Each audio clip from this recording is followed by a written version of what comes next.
Joining me now, GOP pollster Frank Luntz, who has been analyzing all of this, of course, over the course of the last 24 hours and well beyond. Frank, good to see you today, I should say. What's your big takeaway? What's your headline as you look at all of this?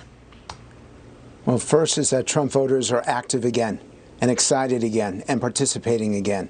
And it's one of the reasons why the Republicans won in Virginia and are so close in New Jersey, is that they participated. They did not in January in Georgia, and they lost those 2 Senate seats, but they're active and engaged. Second is that you've got, once again, a higher than average vote among blue-collar workers, mid-40s in both states, and the suburbs have returned to voting Republican, which they hadn't in 2016 or 2020. That combination, with a better than 2-to-1 win in rural communities and small towns, gives Republicans the majority. And third, it's not just what's happening at the top of the ticket, as you started to report there. It looks like the Republicans will take over the legislature, will turn those seats in Virginia. They've won a bunch of seats in New Jersey.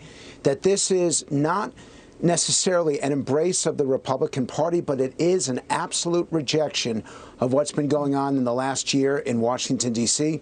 The Democrats woke up this morning really afraid, and as the numbers keep coming in, I got to believe that they're having a stroke right now, understanding that the public, when given the chance, are voting no on what they're trying to accomplish. Yeah, significant that the president did not have any public events on his calendar today and no press briefing from the White House. So they're taking a 24-hour at least breather to look at all of this. Just one of the voter analysis pieces of last night that's an element of this that I wanted to bring up. It says if teaching CRT in schools was the single most important factor to your vote, who did you vote for? Glenn Youngkin, 71%. He also, I thought, interesting, Frank, talked a lot about school choice and what he wants to implement with school choice in Virginia, almost focusing more on that in the acceptance speech last night. Your thoughts on that before I let you go?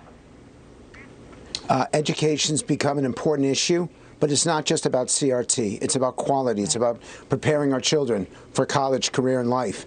Education had not been a voting issue until this election, and I'm convinced it's going to be one of the 3 big issues as we go from now to 2022 and 2024. And make no mistake, based on these numbers, the Republicans are poised to retake the House in 2022. If you take New Jersey, a northern state, and Virginia, a southern state, and you apply that over the country, which you're able to do because these are states that actually lean Democratic, if Republicans make these kind of gains and continue to support what they support, and Democrats continue to back higher taxes and more spending, then you're going to see a complete reversal in Washington, D.C. And one last point, Martha, 4 times in the last 50 years, the party on the out in the first election after a presidency, 4 times the other party has won the House.